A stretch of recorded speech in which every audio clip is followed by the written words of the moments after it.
Hey boys and girls, this is Miss Barber, school counselor at Star Elementary. This is week 2 of our e-learning. Even though you don't have assignments today, I wanted to hop on here and read you a story. This is from my favorite book. There's lots of books that I enjoy reading to you boys and girls, but this is one of my favorites. It's called Spookley the Square Pumpkin. And yes, I know it is not October, it's not Halloween time, but this story has an excellent lessons behind it. This is written by Joe Troiano and illustrated by Susan Banta.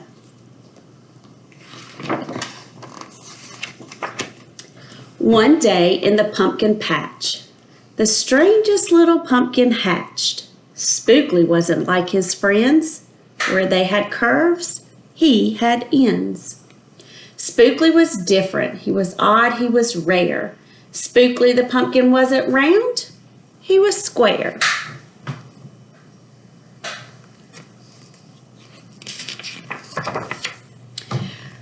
While the round pumpkins had fun rolling along, poor Spookley sat there shaped all wrong. He tried and tried with all his might, but he couldn't budge. He just sat tight. The other pumpkins teased him because he was square. Spookley wished he could be round and roll everywhere. That is, until one night when they all discovered it's fine to be round when the weather is fair, but there are times it's better to be a square.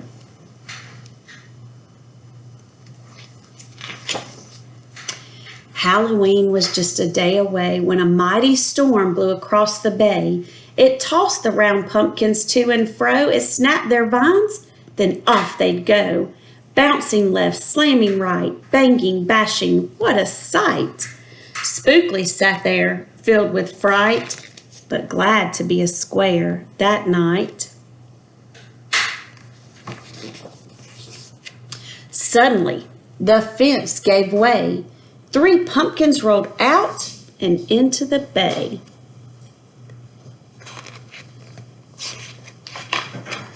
Spookley knew what must be done. It was up to him. He was the one. He teetered, he tottered, he tipped, he tried, and finally flipped. He was on his side. Again he tipped, again he flopped, again he flipped, and then he stopped.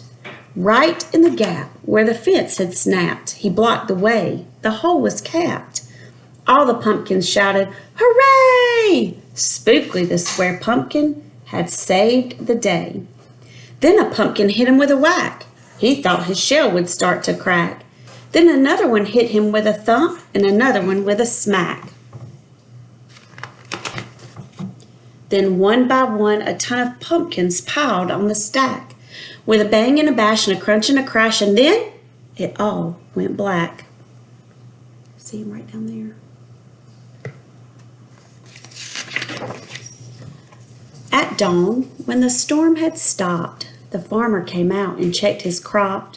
He picked his pumpkins up one by one and laid them out in the warm, dry sun. And when the last was moved away, the farmer could see what had saved the day. An odd-shaped pumpkin, short and dense, was wedged against the broken fence. Its shell was bruised, its stem was too, but there was brave little Spookley sitting straight and strong and true. Right then and there, the farmer knew of all the seeds he'd ever sown, Spookley's were the most special that had ever grown. And the next year, when it was time to sow, he sowed those seeds in every row. He watered and weeded and watched them grow. And oh, that morning about mid-June, when the pumpkin patch began to bloom, there were tiny pumpkins everywhere, hundreds and hundreds, most of them square. But some were cubes and some rectangular, some were flat and others triangular. There was a bed of bright red ones and 2 rows of blue. There were polka dot pumpkins and rainbow ones too. There were thousands of colors and hundreds of shapes. Oh, what a garden variety makes. Now every year at Halloween, Spookley's patch is quite a scene. People come from far and near to see what wonders grew that year. They stop, they gawk, they gaze, they stare. Then they pick a pumpkin that's round, triangular, or perfectly square.